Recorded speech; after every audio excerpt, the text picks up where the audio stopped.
Turning now to concerns over the coronavirus. Governor Roy Cooper today declared a state of emergency in the wake of 5 new cases. He traveled to Asheville this afternoon with state health officials to discuss the state's plan. News 13's Taylor Young was at that news conference at AB Tech. And Taylor, this is an evolving situation. Yeah, Timmy, the governor says this is changing hour by hour as the state continues to get more information regarding cases statewide. Just about an hour ago, the governor released new statewide recommendations. He says they are focused on protecting people who are at most risk. That includes anyone over the age of 65 and people with underlying health issues. His office is asking those people to avoid mass gatherings, traveling, and for assisted living facilities and nursing homes to limit visitors. Officials continue to encourage people to wash their hands and get tested if they have any coronavirus symptoms. Consulting with public health experts, businesses, the CDC.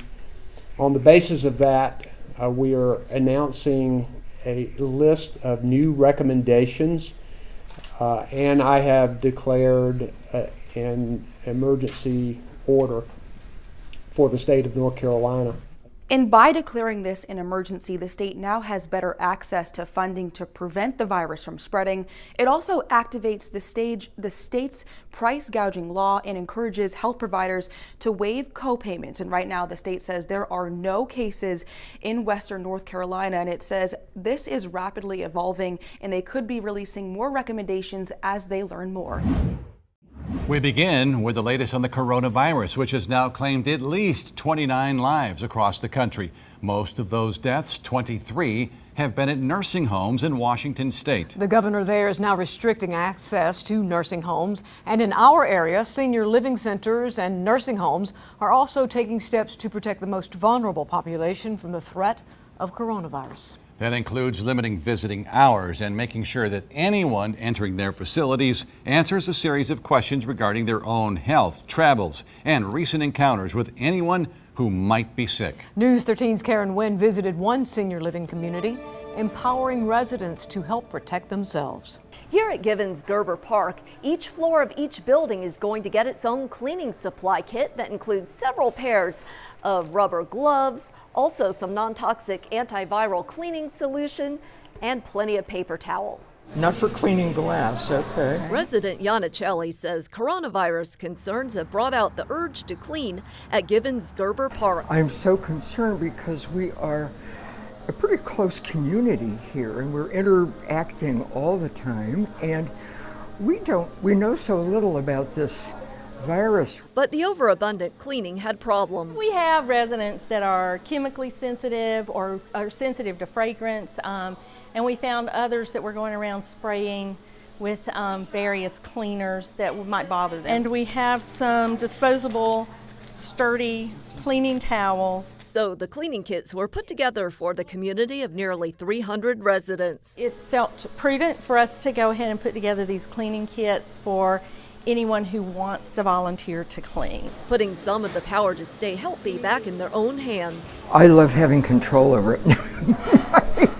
I like knowing what we're doing. It was a positive move to empower them and give them a little more control during this worrisome time. The community's cafe has also made some changes, including removing salt and pepper shakers from the tables, wrapping silverware, and using standing menus only. First responders say one of their best weapons in preparing for the possibility of coronavirus cases is information. News 13's Rex Hodge is live in Waynesville. And Rex, you spoke with the heads of 2 key agencies today. Yes, Waynesville's fire chief and also Haywood County's emergency services director both say they routinely follow safety procedures, but they say with the possibility of coronavirus, they've added a couple new steps. They're who you call when help is needed. We want to make sure that our folks are safe, and we want to take care of the public as well. Waynesville Fire Chief Joey Webb and his department are among the first responders adjusting to coronavirus, now in North Carolina.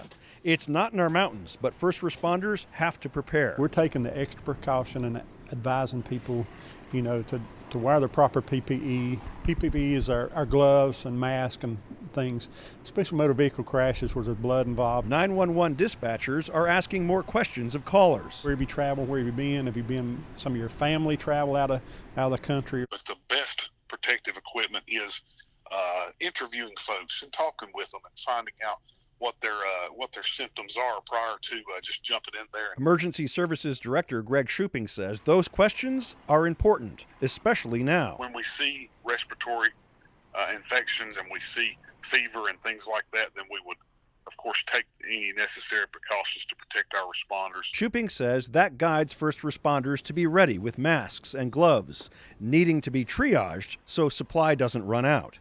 Shuping and Webb are part of routine calls with the county health department and law enforcement. Meetings discuss continuity of service, keeping first responders healthy so they can help citizens. We hope that we have enough sufficient staff to keep things running. Webb remains hopeful. It's a new thing that we've not seen before, and once we get a grip on it, I think we'll be a lot better off.